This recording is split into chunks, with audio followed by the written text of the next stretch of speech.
Bonjour, donc aujourd'hui on va voir un automatisme sur les fractions, c'est-à-dire en fait décomposer une fraction qui est de la forme ax plus b sur cx plus d, avec c et d différentes zéros, et on veut écrire cette fraction sous la forme alpha plus bêta sur cx plus d.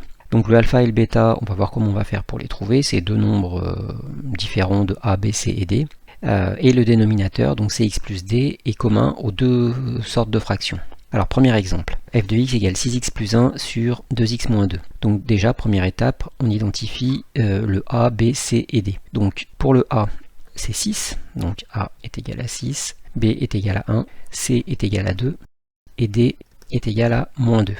Alors nous, ce qu'on veut faire, c'est donc écrire cette fraction sous la forme d'un nombre tout seul, c'est-à-dire alpha, plus une fraction qui va contenir uniquement des x au dénominateur, c'est-à-dire plus de x au numérateur. Première étape, puisque le dénominateur ne change pas, on va le garder. Donc on va écrire 2x moins 2 au dénominateur. Et ce dénominateur, on va l'écrire en haut. Donc on va le recopier en haut, 2x moins 2.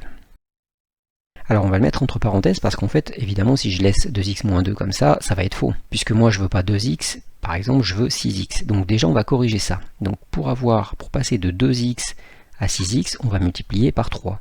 Comme ça, si je fais 3 fois 2, j'aurai bien 6. Donc 3 fois 2 égale 6, ça c'est juste. Mais par contre, si je développe ça, je dois faire 3 fois moins 2.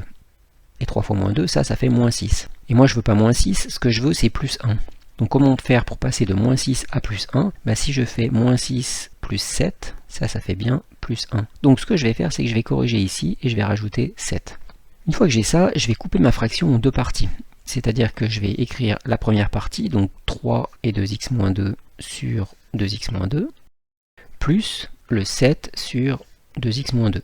Donc dans la première partie, je m'aperçois que le 2x moins 2 du haut et du bas peuvent se simplifier. Et du coup, au bout du compte, il va me rester 3 tout seul, plus 7 sur 2x moins 2. Et j'ai bien trouvé mon alpha, qui vaut 3, et mon bêta, qui vaut 7. Alors essayons de faire un deuxième exemple. Alors sur le même principe, on a 10x plus 2 sur 5x moins 1. Donc on va commencer de la même façon. Donc on recopie le dénominateur en bas et en haut, et on essaye de corriger. Donc on a 5x et on veut arriver à 10x. Il suffit de faire x2. 2 fois 5, ça fait bien 10. Et puis ensuite, 2 fois moins 1, ça nous fait moins 2. Mais moi je veux pas moins 2, je veux plus 2.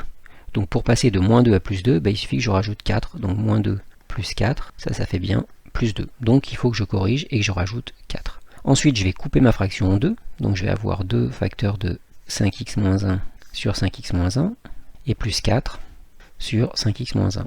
Dans la première partie, on peut barrer les 5x moins 1, et il va nous rester 2 sur 4 sur 5x moins 1. Et j'ai comme tout à l'heure le alpha qui vaut 2 et le bêta qui vaut 4.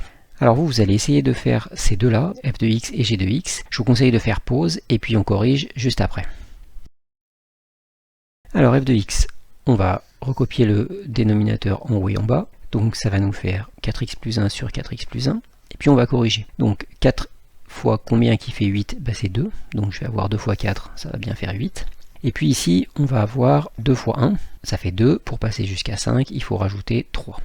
Ensuite, on coupe la fraction en deux. Dans la première partie, on peut barrer les 4x plus 1, et il va nous rester 2 plus 3 sur 4x plus 1. Alors juste une remarque avant de corriger le g, l'étape intermédiaire, c'est-à-dire toute cette étape-là, une fois que vous avez compris le principe, vous n'êtes pas obligé de l'écrire, vous pouvez passer directement à la dernière étape. C'est ce qu'on va faire pour la g. Alors j'ai le même principe, on recopie le dénominateur en haut et en bas. Alors là, le dénominateur c'est x plus 1. Devant le x, il n'y a rien, mais en fait c'est comme s'il y avait 1. Donc on est à 1 et on veut passer à 3, donc il suffit de multiplier par 3. Et puis 3 fois 1, ici, ça fait 3. Et je veux passer à 8, donc il faut que je rajoute 5. Alors on a dit que l'étape intermédiaire, on allait la supprimer, et du coup il va nous rester 3 plus 5 sur x plus 1.